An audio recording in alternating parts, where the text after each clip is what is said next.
welcome back to the Spots of Wisdom podcast. I am Shannon from Spot That Dog, and this is Jade. Hi, I'm Jade. I run That Dog based in Wrexham. And today we have a special guest. We have Sarah, who is Bucky's breeder, my dog. Sarah, introduce yourself. Hi, I'm Sarah. I have Havana Dalmatians. I'm on YouTube, a lot of people know me from, and then more people know me from the show world, and for having a lot of dogs. Oh, hold on, my dog's choking. There we go, we're fine. See you It's fine, it's fine, he's fine. He's just too many treats. Right, so today's topic is what makes a good breeder, and obviously we've got all the background information from you. You know what you're doing. How long have you been breeding your dogs? So my first litter was born in 2019, and then average of 2 litters a year since then. And the amount of dogs I've got has snowballed ever since. And how many have you got at the minute? That was going to be my question. You beat me.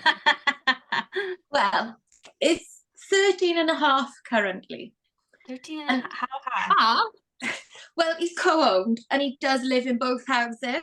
Okay. So he is really half a dog because he doesn't always live here. Yeah. lives with his co-owner. But I think he's gonna be living there for a while. That's Radar. Yes. Yeah. And you don't. I never would have picked Radar. You're branching out into something new as well, aren't you? The GSPs. Yeah. Yes. So one GSP. Phoebes, come here. You gonna get up? Yeah, Phoebe. So yeah, she's due end of Feb, like a week before Crufts. Oh, that's going to be an exciting week for you. Yeah. It's going to be manic. I've already arranged puppy sitters because I've done something even stupider, and I got a spotty dog litter due 3 days after Phoebe. Oh no! Lots of puppies, lots and lots of puppies. Lots and lots of babies. Oh. So yeah, it's going to be fun and chaotic, and lots and lots of fun. I'm probably going to be grey at the end of it. Right. So, Jade, have you got any questions to kick us off? Not that I can think of off the top of my head. I'm just imagining what your household's going to be like in March. You tell I'm single based on the number of dogs and puppies and 2 litters. And it's great fun. Yeah, completely. Yeah.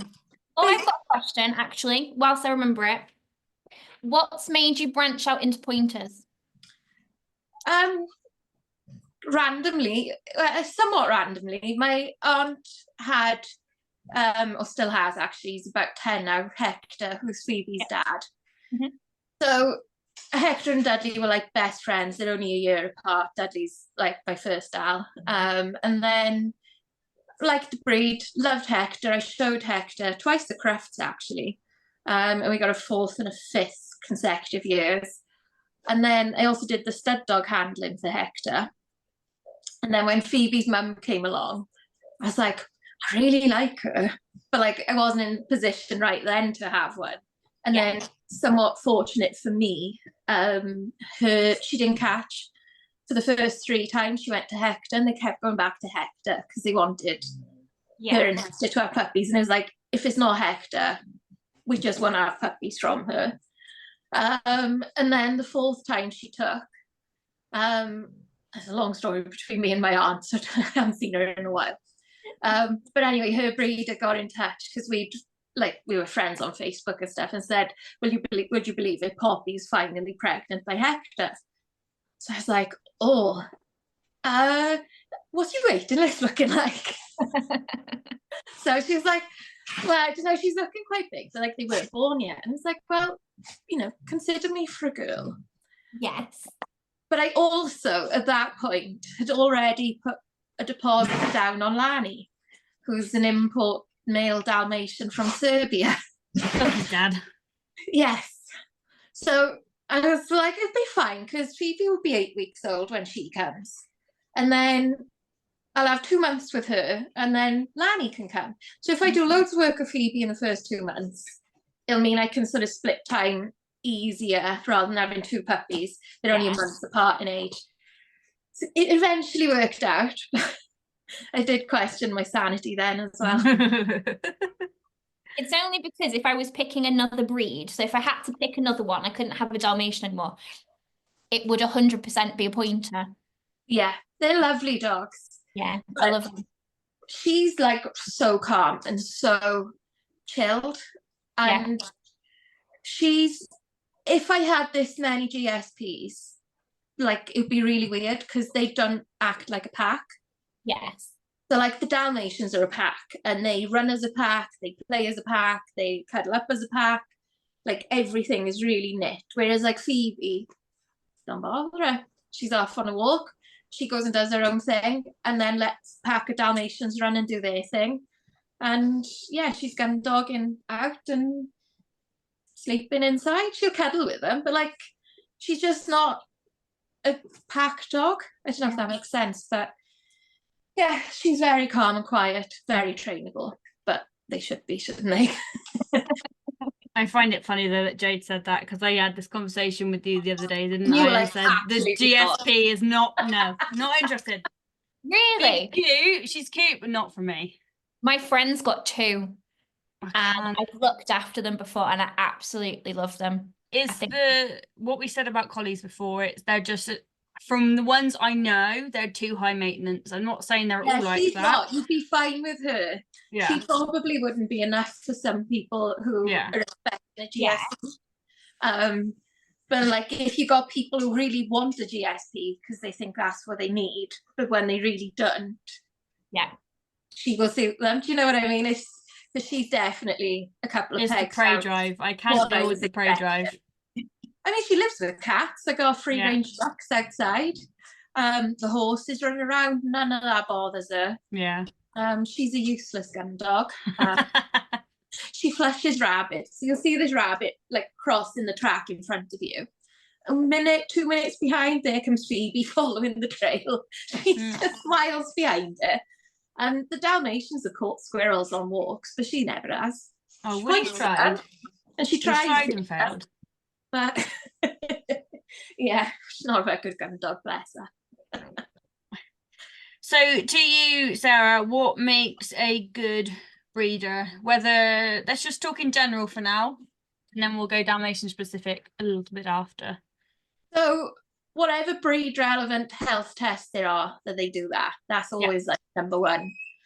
For me, born and raised in the house, for me as well, like Phoebe, for example, isn't docked.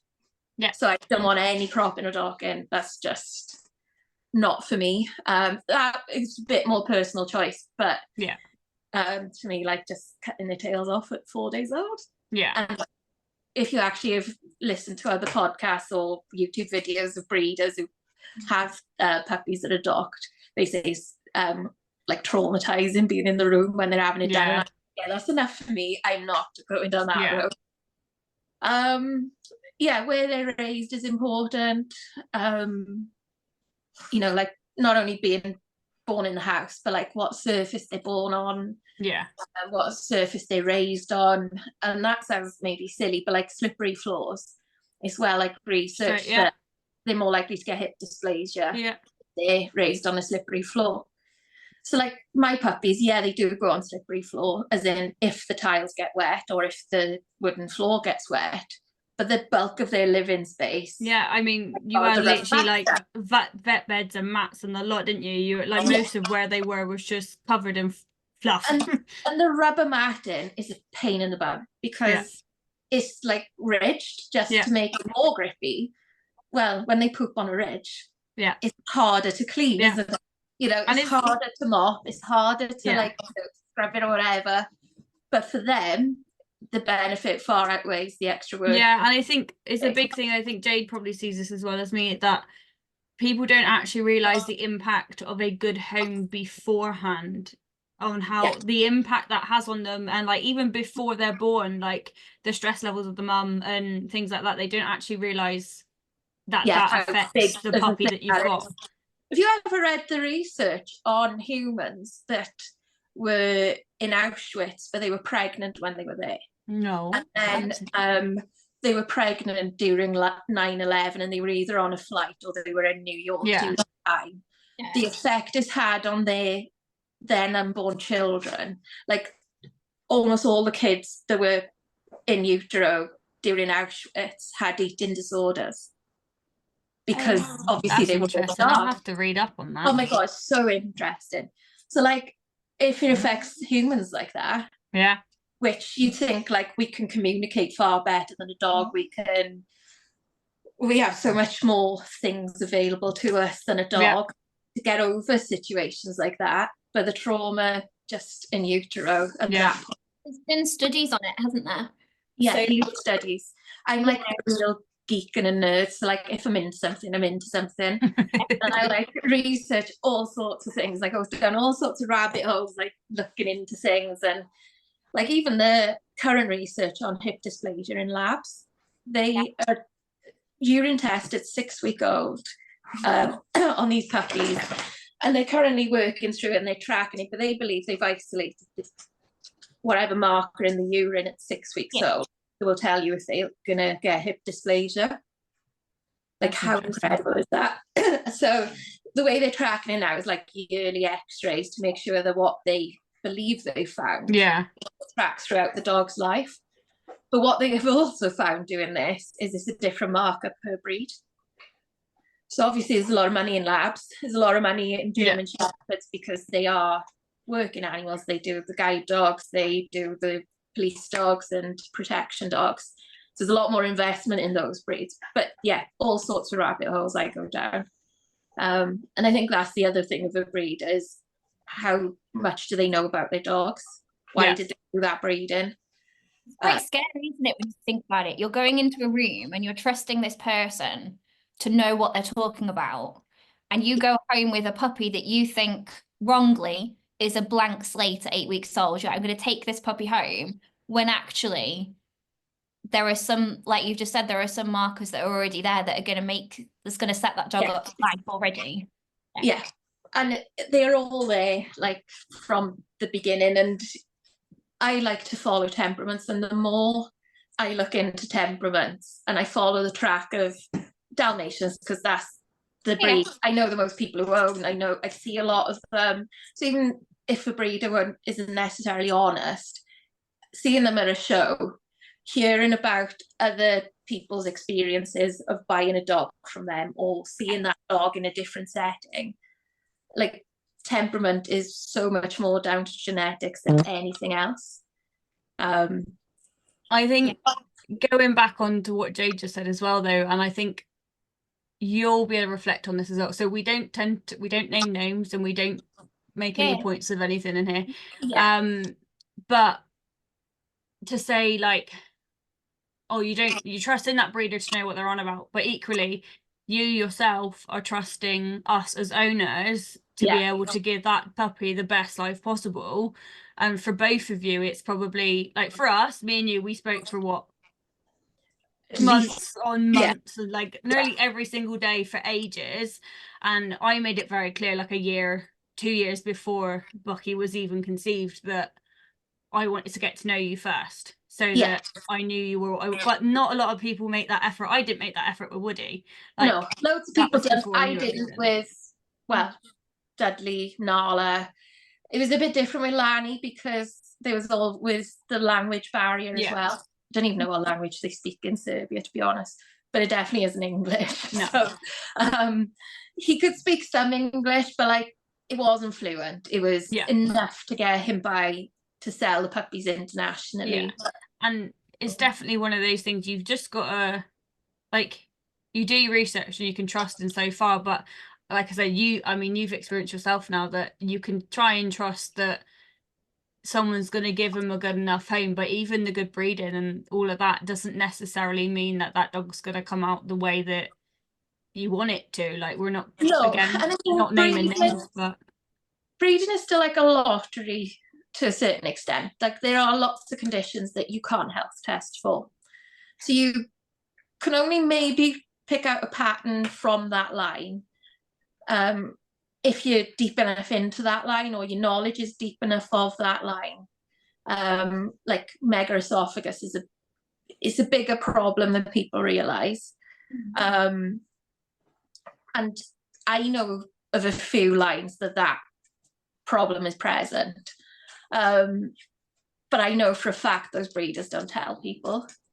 It's just like other people have found out. I've even seen a video of one doing it at a show, like having an issue with that. But so like that breeder certainly knows that that's an issue in that line, but there are other things that just crop up. You're like, where the hell did that come from? Yeah. And it might just be one of those things. It just came from nowhere. Like, Yeah. it just happened, and it's nobody's fault. It's not the breeder's fault. It's not the owner's fault. Some things are the owner's fault. Like, Yeah. they feed the dog really bad food, and then it gets cancer, or it's obese and it does an ACL.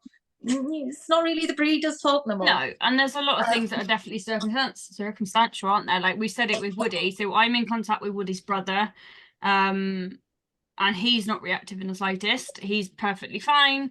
I've been, obviously, I know the man I bought him from. He lives in Bristol as well, and his dad was fine, although he did get put to sleep at like 6 for stones, but temperament-wise, he was fine. However, Woody obviously became reactive, but we did find out his mum was a little bit temperamental. So yes, it could be genetics. It could also be the fact that he lost his tail at 18 months old, and then we hit lockdown and he was going in and out of the vets for 4 months. Like, he did go through a lot of trauma. I'd say it'd be more crucial down to age. the vets than lockdown. Yeah. Well, vets and that little bit of a predisposition, because maybe he threw more to his mum than his dad. Yeah. And got that, because like I've had puppies born just before lockdown. Well, Jude was 8 months old when lockdown began. Pod and Aria were born at in 2020, so into lockdown. And you won't find a more stable dog than Pod. Yeah. He can go absolutely anywhere, on set, crafts, the beach, like literally name it anywhere. And he's like, cool, let's go. Go to Carriage Dog Nationals, cool, let's go. Let's go up the mountain, cool, let's go. Like, he's just the same dog, any situation I put him in. Yeah. And he was born smack bang, lockdown, very limited things of socialising. He did do his first show at 8 months old, nearly 9 months old. Remember, like, it was the last weekend of him being 9 months old that it was his first show. Didn't bother him at all. Like, we didn't even get to go to Ringcraft because that wasn't on. Yeah. Literally no training classes, no anything other than what I was able to do. And he's like, yeah, cool, let's go. Like, Aria's a touch more sensitive, but like, I don't think that was down to lockdown. That's just her. Like, she's never liked anybody, including me, touching her tail. There's nothing wrong with her tail. Nothing's ever happened to her tail, but don't touch my tail. So I've had to do training to get her used to that, because for the show ring, they do check that. So yeah, lockdown for me, it's either their temperament or it's not. Yeah, I think it's probably genetic. Sorry, go on, Jane. Sherlock was, I think, 4 months old before we hit lockdown, 4 or 5, I think. He wasn't bothered by it at all. So he comes to my classes. He's not dog reactive. He's not human reactive. He's handles every situation pretty well. So he's been to schools and shows and all sorts. Yeah. But again, he was that kind of that teenage sensitive age nearly when lockdown hit.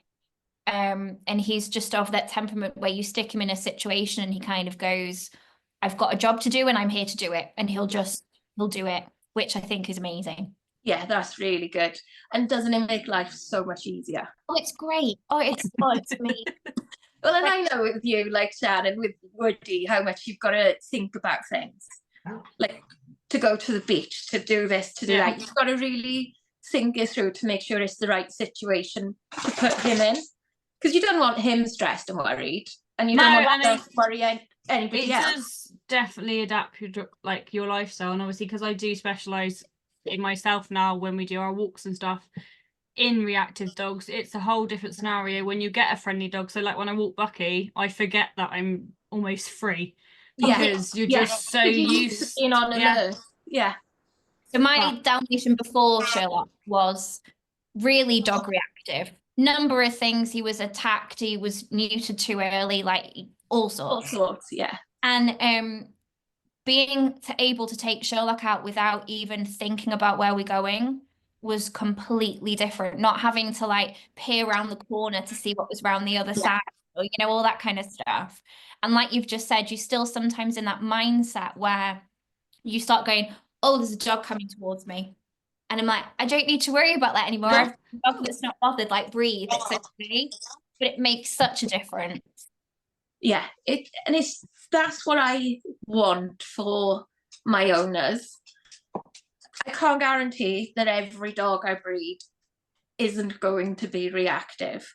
Yeah. But if I start with the right ingredients of a temperamentally sound mother, temperamentally sound father, and like as I'm going deeper into the program, there'll be more and more generations of really temperamentally sound dogs. Surely that can really swing the odds in my favor. So I have a question. Yeah. You're talking about temperaments, right? Because I know some breeders do it differently. Do you allow people to come in and just go, I want that puppy? Or when you're looking and talking to people, do you go, I think this puppy is going to suit your lifestyle and what you want more? I don't let people choose necessarily. You do a bit of both, don't you? Some 2 in 1. So, for example, there's somebody I know, she had one of the pies.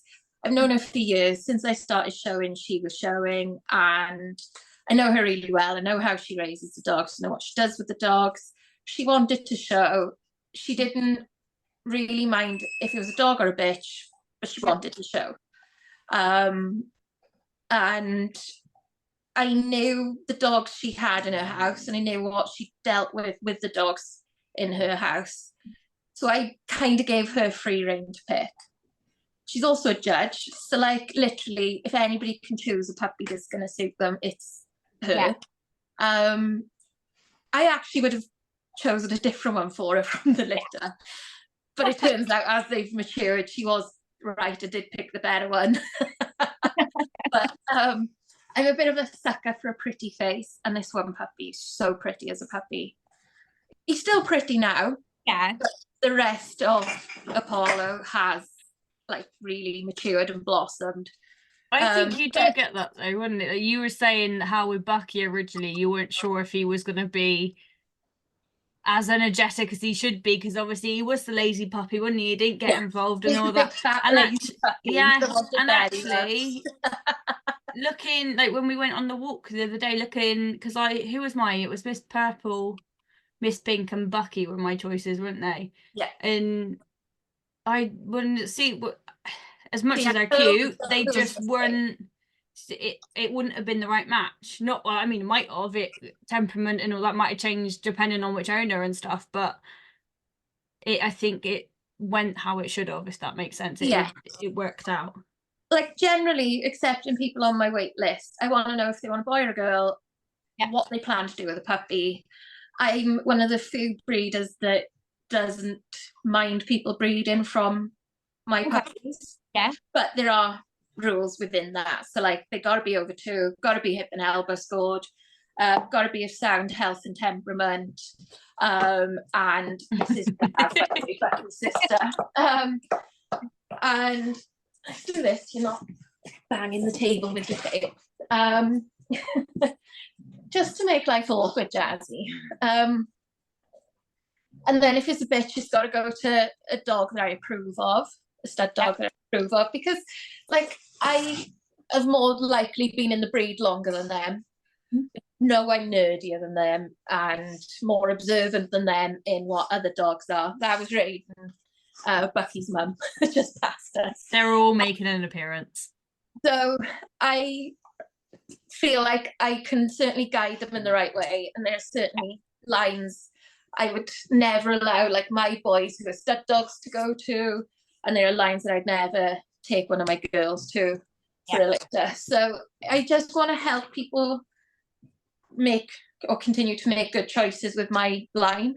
And that's understandable, because it's kind of, those puppies are your work, aren't they, for want of describing it better. Yeah. You want to make sure that's continued.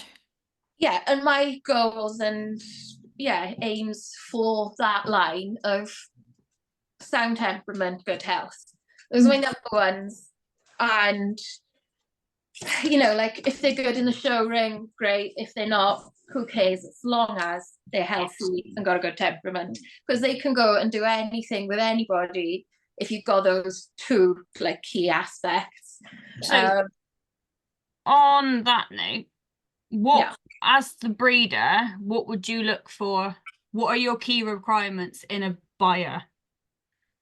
I'm very open, as in they got to be prepared that it's a dog that loves to be off lead. They love to run and free run, and they've got to be prepared for that.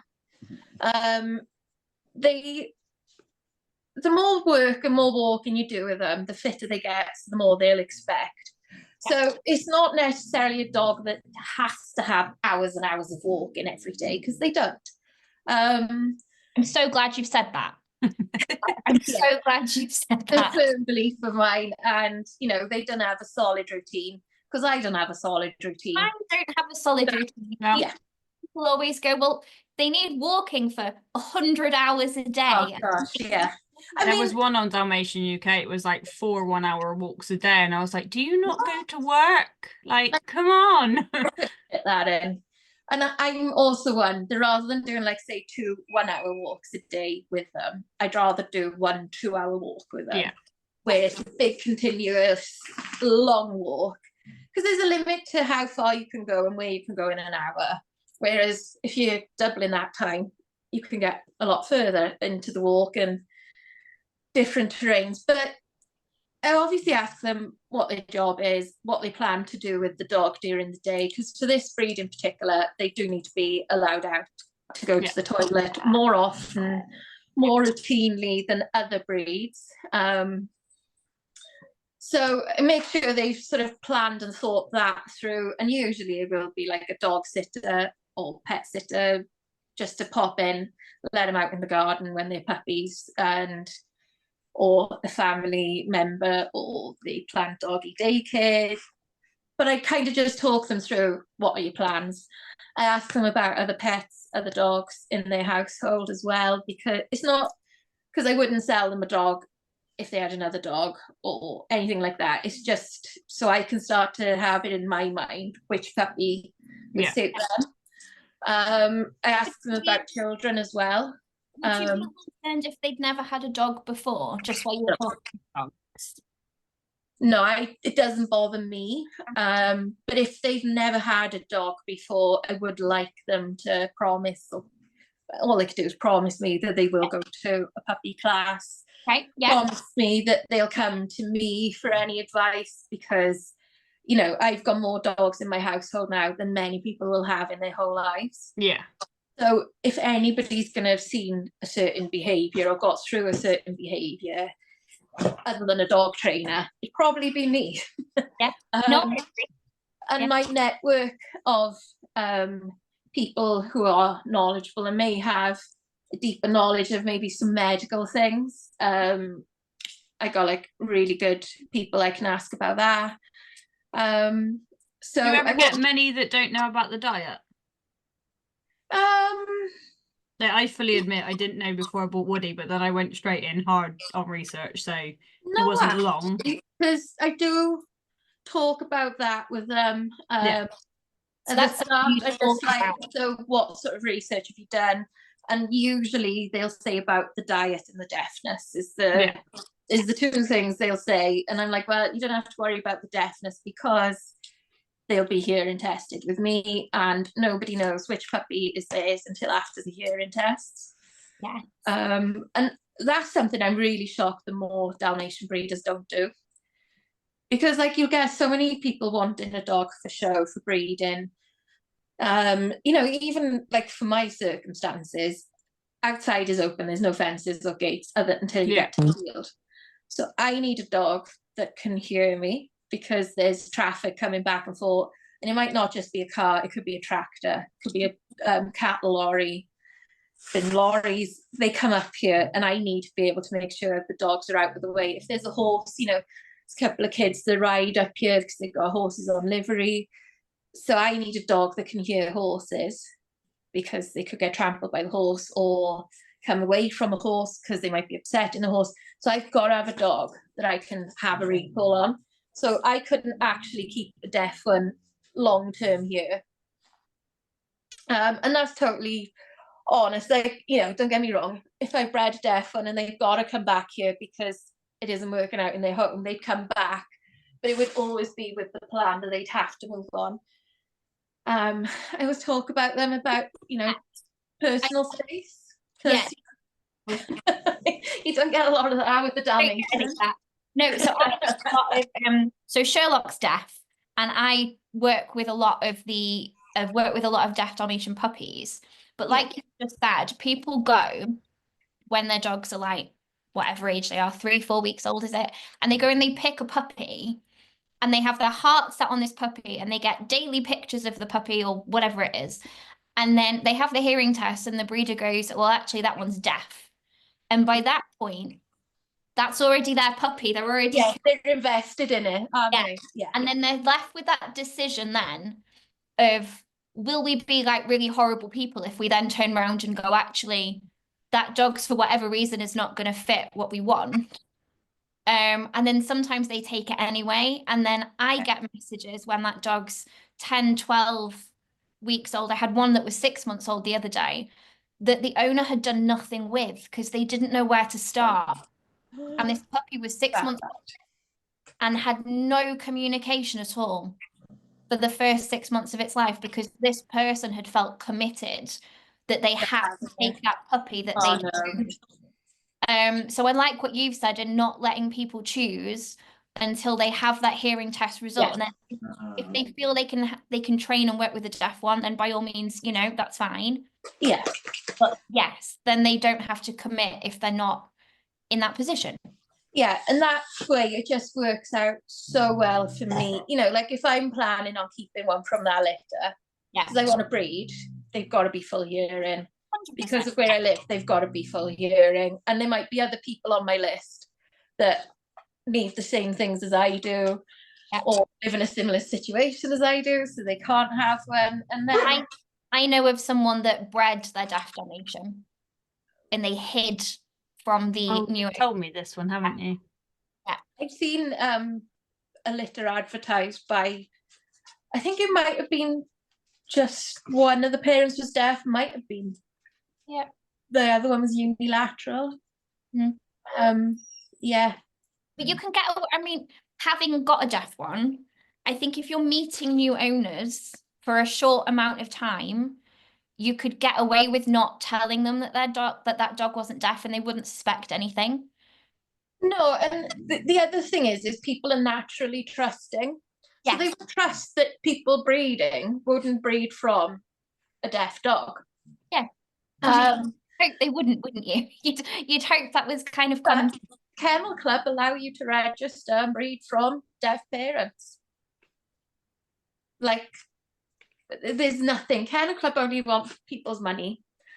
And I'll be honest, I didn't realize that was a thing. I assumed if you had a deaf dog, as much as I love my dog to bits, I'd never breed from him because he's deaf.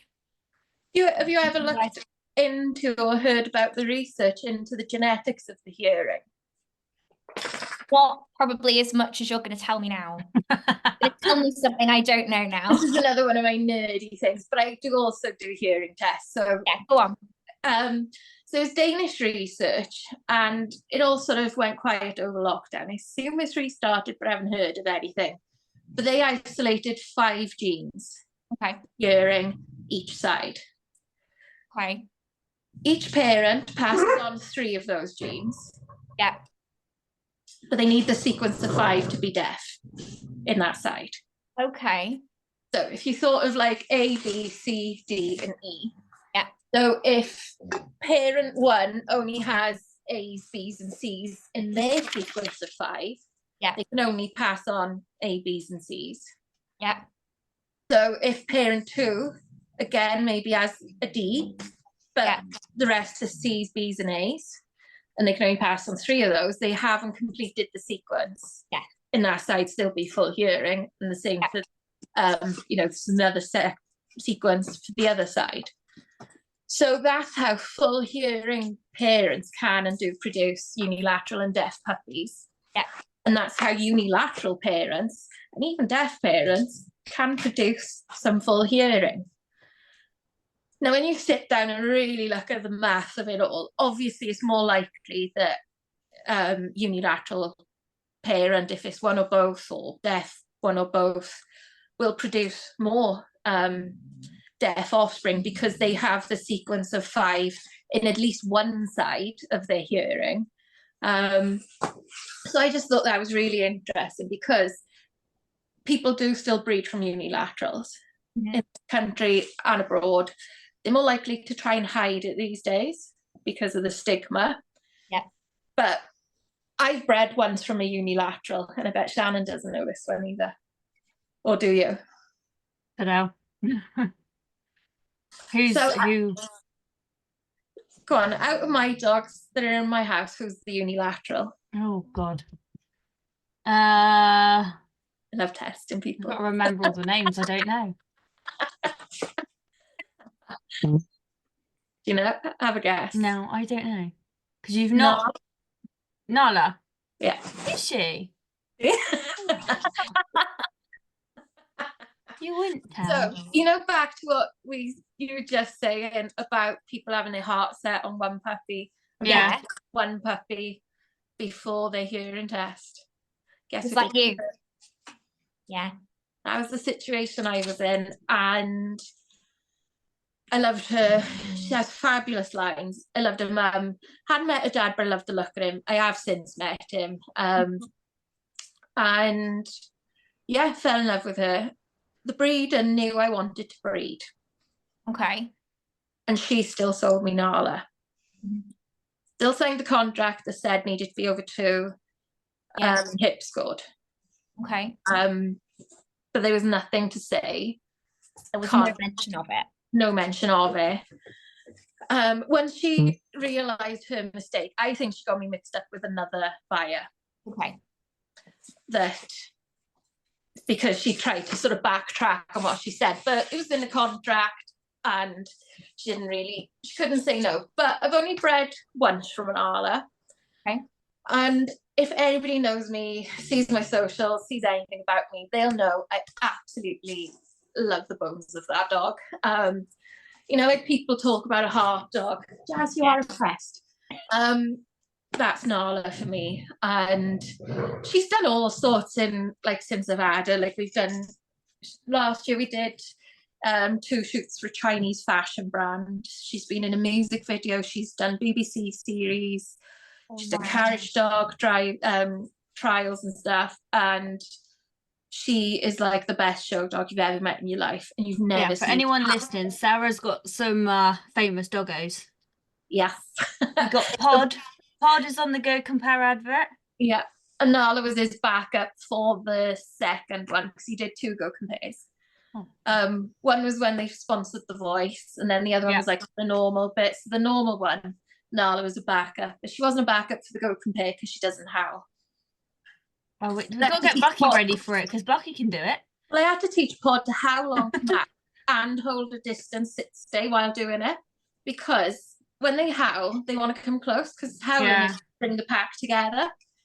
So to teach him to fight his instinct and keep the sit, stay, and howl on command, and stay there on stage with the voice chairs turning for him, and like 40 odd people in this room, in this studio and set, and he was so cool. And I had 3 weeks to teach him that. So yeah, it's like doable, that was though. That's going. But Pod's he's a bit of a swat, and he loves to think he's a good boy. He can be a pain in the bum sometimes to do things wrong, but when it comes down to training, he is he really wants to do it, and you can do anything then, can't you, if they want to do it. But yeah, actually Pod is Nala's son. And I bred that lit, and I was like, yeah, I just want a daughter from Nala. Keep that line going because that dog means more to me than anything on this planet. So it was even though I realised at that point there was a stigma, I didn't realise it when I first bought her about breeding from a uni. But because of everything else about Nala, like she's fit, she's healthy, she's got the rock solid temperament that I think everybody needs. She was so successful in the show ring, good hip scores, elbow score was good. Like literally, you kind of go in at this dog going, well, find another fault, please. Jazz, you are an absolute pest. Oh, do this, come on. I'm gonna settle like this. She's like, no, I don't settle like this. She does. There we go. That's the ghost of Mitre. If Mitre were in here, they'd be fighting over who could sit like that. Oh, Jazz is just an attention seeker. You're a pest. So yeah, like for all the other things about Nala, I still stand by my decision. She didn't have any deaf puppies. That was going to be my next question. She had some unis, but she didn't have any deafs. And they are all like lovely temperaments, fit, healthy dogs that their owners love. And I ended up keeping two. So I kept Aria and then I kept Pod. Even though it wasn't the plan to have a boy, it wasn't the plan to have siblings. Two that you mentioned had a really good temperament, aren't they? Yes, yeah. Pod's And beautiful Pod, as well.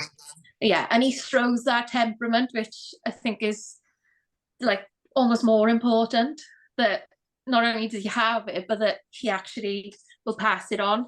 Yeah. And like, I don't know about you, but you've probably seen some really iffy temperaments on Dalmatians. I get told it a lot. So if you're out walking and you bump into somebody and they go, oh, you've got a Dalmatian, and you're like, yeah.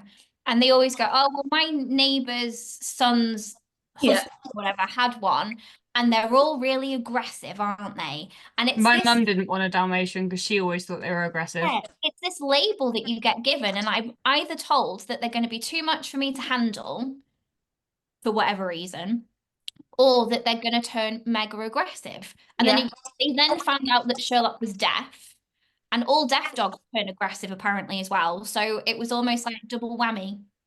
I think though as well with deaf dogs, it's not that they're aggressive, it's that people frighten them. Yes. Yeah. You know, you can prove that, you can train for that, and that's fine. Like I've got one deaf puppy. She is in a home. She does agility, she does scent work, she does anything you want. She's got such a strong, solid temperament. Yeah.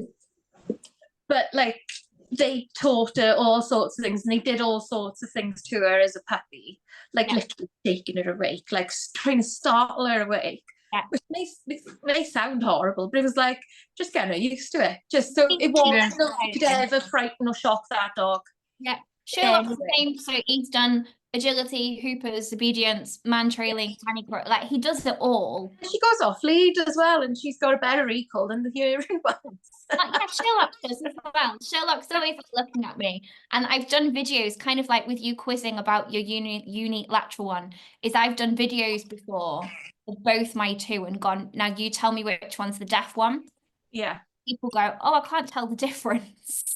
Nobody would know. It's actually on Nala's profile on the KC, because that breeder did register her hearing results, because not all breeders do. I don't, because I tell the people who need to know, which are the owners and maybe the stud dog owner if I've used an outside stud dog. Other than that, I don't think it's anybody else's business. I think the stigma of Dalmatians and their temperament, I think it comes from the shit owners in the nicest way. You're both on Dalmatian UK, and you know how many, but I'd also in the nicest way useless owners there are. The breeder part, and it's also shit breeders. There is that. Decisions to get the best show dog, for example, knowing the bad temperaments on both sides, but thinking, well, I can handle the dog. I can cope with that dog because I'm gonna have a good show dog. And everyone else can just get on with it. Yeah, but and it's not like they have big litters. You can't think like you've got to be less selfish than that. And if you don't make a good show dog, well, try again next time. Don't keep one, try again. So Sherlock's kind of like you in that she has a lot of dogs. like a lot of dogs. And she takes them back, as you'd mentioned. So when I went to view this litter for Kevin, she had 2, I think it were, that had been given back because they'd hit that 7, 8, 9 month teenage stage, which, you know, is a difficult stage, we know. Yeah. And if you've not maybe picked the right owner, or if the owner hasn't realized the extent at which they need to work with these dogs, in her situation, she takes them back regardless. And then she ends up falling in love with them, and then she ends up keeping them. And now Yeah, I mean, I had one back. It was during lockdown, and the woman actually ended up going into a safe house, and he was only 12 weeks old. Like, she couldn't help that. But not only that, but her partner was also threatening the dog, as in to nick him. Well, me and my friend at the time, we drove up to London in the middle of lockdown, and it was at the point where you weren't allowed to like drive further than the supermarket. So we went from South Wales all the way up to London in the dark. I love your commitment. I love that. One of my other owners, he was a police officer at the time, so we rang him and we were like, right, what do we do if we get stopped? And he was like, well, ring me for a start. But explain the situation, and like nobody in their right minds is gonna think like we weren't doing anything dodgy. We were just helping out in a situation that owner couldn't or didn't foresee. So yeah, he was with me 3 days and then went to his new home. Taken one other back, that's a long story, but I kept him, even though I had a home lined up for him before I picked him up. I kept him for 10 days to make sure he was none of those things that they were telling me he was. That was 5 months old. Bucky's litter, or not? Different one. Oh no, this is different. It was a different one. But anyway, kept him for 10 days that I didn't need to keep him for. But I did just to make sure that she wasn't making up. I've had that before, not with a Dalmatian, admittedly. It was with a different breed. And they had sent this dog back on, they were going that he was dog reactive, he was aggressive, he was resource guarding. There was a whole host of things. He was apparently resource guarding. And I was like, well, if he's ever going to resource guard, it's in this house. Yes, There's a lot of competition for anything he's going to prize. So like I did it normally at the start of, there's always toys around my house. I don't know what your houses are like, but they have their toys. They also have like other ones that are only for when we are on walk or training or anyway. So I was like, well, we'll start easy, see what he thinks of the toys around, and if he's going to resource guard a toy. Nope, nothing. So bought a big bag of dried chicken feet. It's like, and then let's try it, you know, ramp it up a notch. I didn't shut him away, nothing. Just went, here you go, and handed them out to everyone. Not a problem. Then he was eating in the same room as the others. Again, not a problem. I was like, well, I don't know what to say. Same thing happened. So the breeder took the dog back, and with the change of kind of, they were doing more exercise with him just because that's what they were doing. More exercise. He had a bit more of a fixed routine. She had multiple dogs in a house as well, and the dog was fine. He's in a new home now, and he's fantastic. But and this is the same with him. I see pictures of him quite often, and he's having a wonderful life. And he's actually with Pumpkin and Raven's sister now, so doing really well. And then I took Radar back. I kind of didn't plan on him being a co-own and kind of half staying here, but he's a nice dog, and he was always a nice dog. He's a nice puppy, and I was just like, well, let's prove them wrong a little bit and see what he does in the show.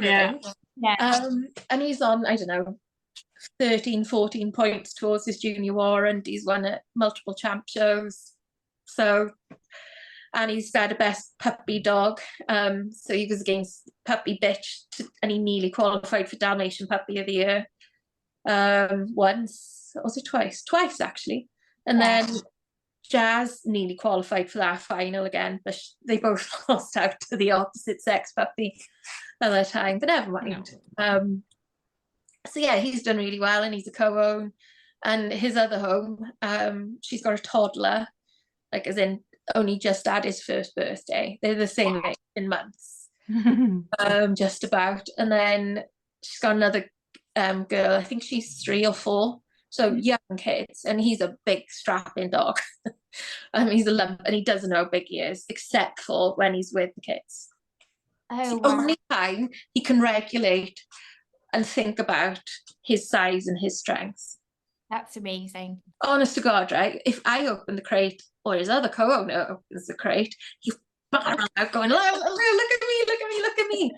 She sent me a video of the 4-year-old or however old she is opening it up.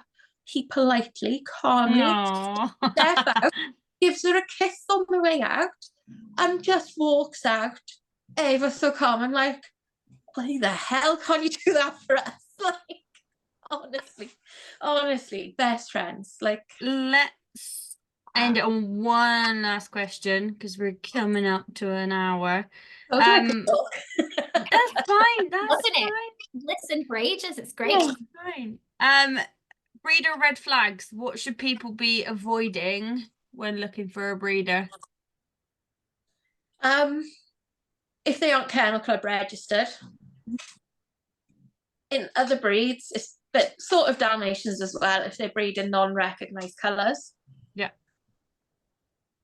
With- Don't get me started on the long coats. Do you know what, right? Mm. You know, just as dogs, I think they're really beautiful. They're I stunning. don't like the look of them. Do you Oh not? my God, I No. love them. I've seriously considered getting one because I love them. No. I'd never breed from it, and I'd never do Yeah, anything. just to say you've had one. But no, but I'd love them, and I just think they're so attractive. I follow one on Instagram.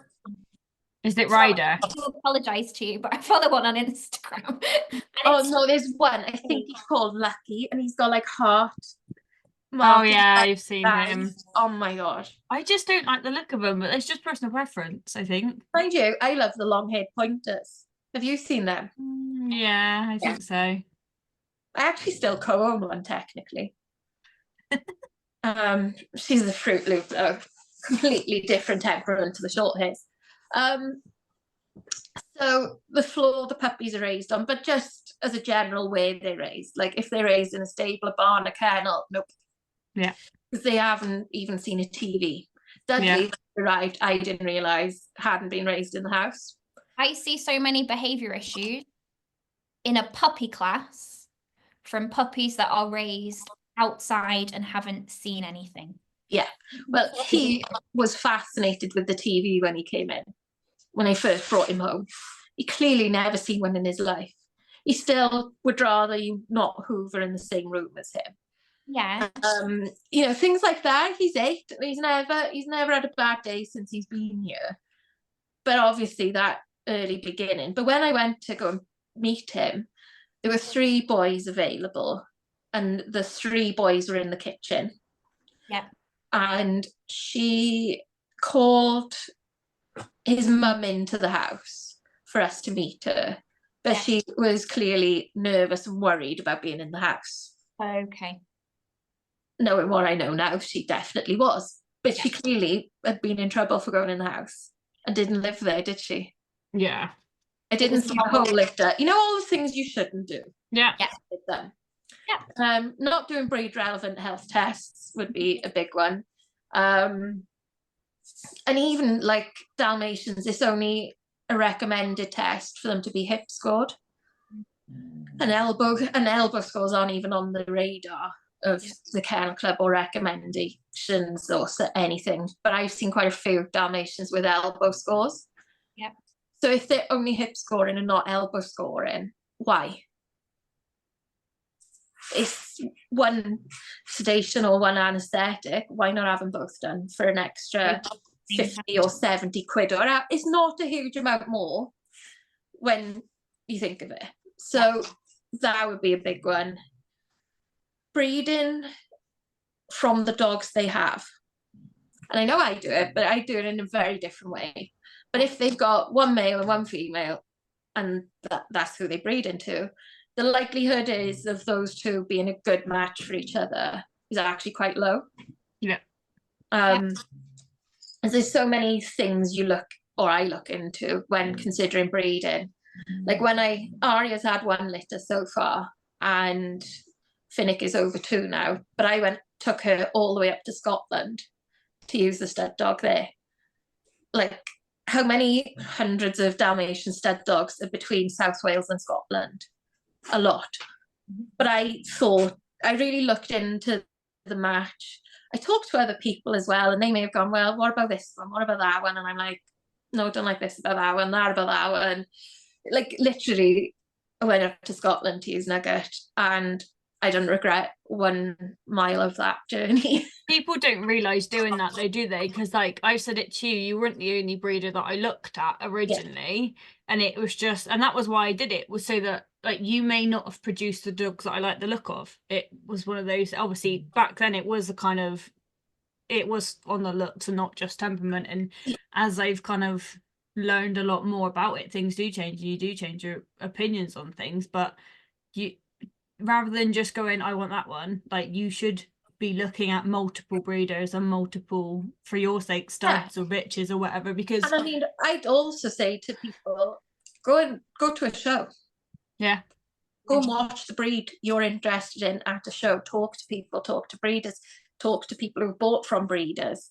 Like, expand what you're doing and what you're researching. I did it wrong the first time, I guess.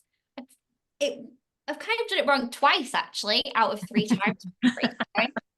So the first time, looking back, the breeder was not someone I'd probably go back to for my very first Dalmatian. She literally, we bumped into her. She was like, we've got puppies that need homes. Half of them are deaf. We can't find homes for them to go to. We went, okay, we'll take one. And that was it. There was no like, what's your circumstances? There's no... Yeah, I mean, that's a big red flag, isn't it? I'd tell all of my clients to run the other way, looking back. I'd be like, don't even. Then when I got Sherlock, he was advertised through a deaf dog charity because he was 10 weeks old. All of his litter had gone to their homes. He was the only deaf one. Yeah. No one could find a home for him. I was like, well, my other Dalmatian's deaf. What's one more? Like, Yeah. And that breeder I've spoken to, he's 5 now. So I've had 5 years experience with that breeder. She bred Kevin. I like what she does. I like what, we have that good relationship. So that's back to, and I had first choice. She gave me first choice of the litter. So I knew I wanted a boy, and I knew I wanted him to work. He had to come to work with me. So he needed to be stable, if you like. Yeah. And I went in there, was in there for a good hour, kind of looking at them all, and picked the naughty, overconfident one, the one that was trying to get into places he shouldn't have been getting into, and all that kind of stuff. And the explorer puppy, as I call them. Yeah. I want him. He's confident, he's naughty, he's going to be great to work with, and that's the one I want. And he's mental. There is nothing that phases this dog in the slightest. Noises, water, textures, he will cope with anything. It's slightly scary because he's not got any like whoa about him. He'll just go for it. But working wise, he comes to classes and he's amazing. Terrifying. Yeah, that's what you want, isn't it? Like, Pickles she's too brave. Shannon's met her. She's just, but she's so independent with it as well. Like, Kevin's not independent. He's like, Mum, look what I'm doing. And I'm like, no. She loves a cuddle, but no, if she's busy, if you're boring, off she goes. Yeah. Like, literally, she's just her own little puppy. But yeah, she was swimming probably on one of her first walks. If she finds water, she's in there. Yeah. And if there's bog, she's in there. If there's mud, she's in there. On our first litter walk, that's the first time I'd ever actually let Bucky off near the water, and he was the only one at the very end that was just still like, yay! They were all so tired after that one. They were exhausted. But yeah, I think like you've got to find somebody who's interested in you that you can talk to as a breeder. Like, not everybody would get on with me, or not everybody would find me approachable. Do my best. But it's just the reality of different people, different personalities. Yeah. Well, better than others. And like, as a breeder, it's quite a hard little path to tread. So like, say one of my the puppy I've bred is fat. Mm. How do you approach that? Your Do dog's you fat. approach it? How much do you push on it? You know what I mean? My clients know I'm quite open, and it all depends on the client. So you're saying it all depends on the client, and that's the thing. Like, some people will take advice far better than others. Yeah. I can't force anybody to put their dog on a diet. Yeah. I can't force anybody to No. change which food they're on. All I can do is go, by the way, could do with losing a bit of weight. Yeah. And actually, you know, on the walk, the last one we did, Yeah. where I'm sure she won't mind me saying this, but Pearl was there with Abby. They asked me about what do I think of her weight. Yeah. It's like, well, actually, I was going to bring this up, but I didn't want to do it in front of everyone Yeah. either. But she could do with losing some weight. And then straight away, backup questions from her of how much do you think she needs to lose? Do you think Yeah. 3 to 4 kilograms? And I was like, well, start with, they said what she weighed. And I was like, well, start with 2 and then reassess at 2. Send me some pictures once you've got 2 off of her, and we'll have another look. And then, yeah, you got to be approachable, and you've got to decide how much to say. If you've Or got that relationship, you've built up that relationship, you're in a better position to then go, actually, I think you should maybe be looking at doing this, because Yeah. they already trust you. You've got that relationship already, haven't you? yeah, and like, as a breeder, I want people to come to me if there's health concerns Yeah. that could affect me or affect what I'm doing. Like, my choices as a breeder, I need to know. I Yeah. want to know. Yeah. And if the actual breeder isn't interested and just is dismissive of that, but unfortunately, you're a bit too far down the line then to know. But Yeah. equally, you're far enough down the line to say, well, actually, not having another puppy from you. And as a breeder, to have like return customers, if you like, that's a sign you're doing something right, to me. Right, guys, so we are going to have to leave Yeah. it there for today. Thank you for joining us, Sarah. That's okay. And Sarah will be back to discuss crufts for one of our next videos Yes. and podcasts. So like, subscribe. I will link Sarah's page on everywhere too, so you can give her a follow. But thank you for watching and listening, and we will speak to you soon. Thank you.